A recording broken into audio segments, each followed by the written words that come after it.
The chapter title is The Holy City. Psalms chapter 87. The Lord loves the gates of Zion more than all the dwellings of Jacob.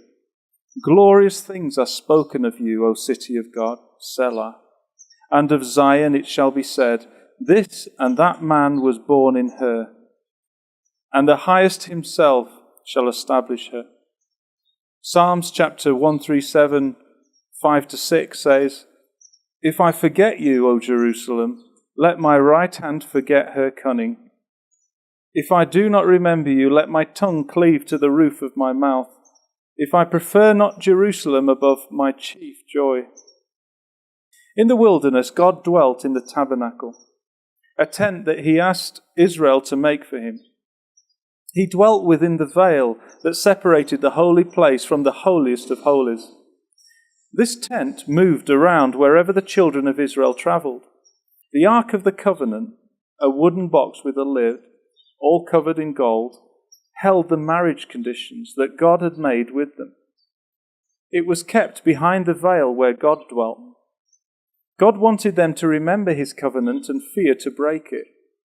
They carried this marriage covenant around with them wherever they traveled for 40 years in the wilderness. Deuteronomy chapter 31 and verse 26 says, Take this book of the law and put it inside the ark of the covenant of the Lord your God, that it may be there for a witness against you. The ark is taken.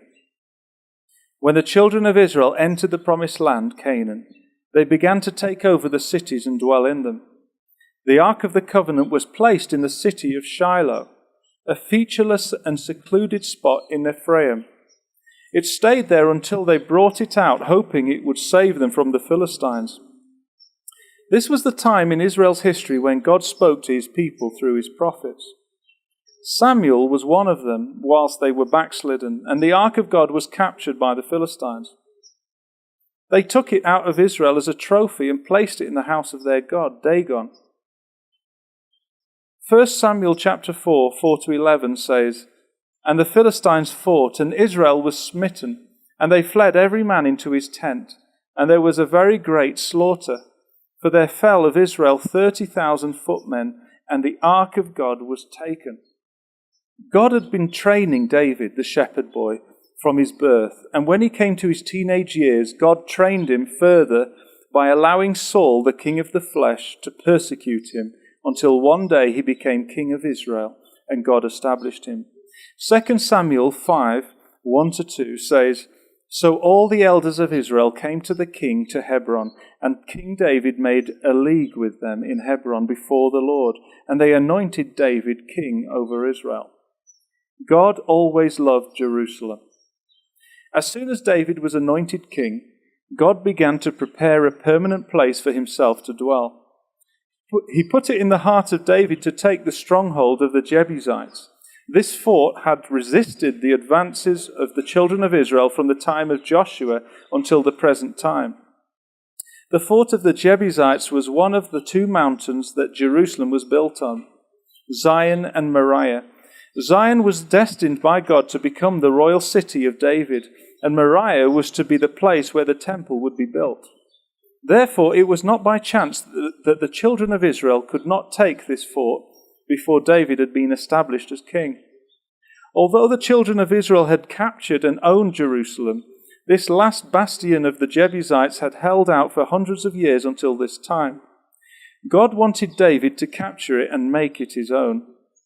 Jesus, God's son, was to be born of the seed of David, and this place was very significant and pivotal in God's plan, as we shall see. God had always loved Jerusalem. Melchizedek, that mysterious spiritual man who was the priest of God before creation, was king of Salem, Jerusalem. Melchizedek brought the spiritual food, not the manna, but bread and wine, the first communion, to Abraham, the father of faith in the church. God was prophesying the second covenant between Christ and his bride, as we shall see later in volume 2. Judges chapter 1 verse 21 says, And the children of Benjamin did not drive out the Jebusites that inhabited Jerusalem, but the Jebusites dwell with the children of Benjamin in Jerusalem unto this day. David captured the fort of Zion, and he renamed it the City of David. 2 Samuel 5:4-7 says, David was 30 years old when he began to reign, and he reigned 40 years. Nevertheless, David took the stronghold of Zion. The same is the City of David. The Philistines had been plagued by God and had sent the Ark of the Covenant back to Israel. David tried to bring it to Jerusalem. He did not realize how holy and important it was to God. And a man called Uzzah died for trying to steady the ark when the ox cart that had carried it stumbled.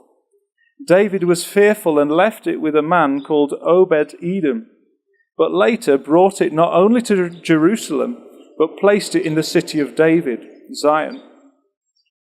2 Samuel 6:2-15 reads, and we'll end with this. And David arose and went with all the people that were with him from Baal of Judah to bring up from thence the ark of God. And when they came to Nachon's threshing floor, Uzzah put forth his hand to the ark of God and took hold of it, for the oxen shook it.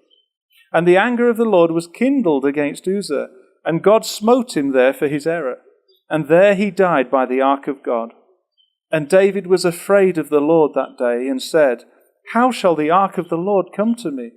So David would not remove the ark of the Lord unto him into the City of David, but David carried it aside into the house of Obed-Edom the Gittite.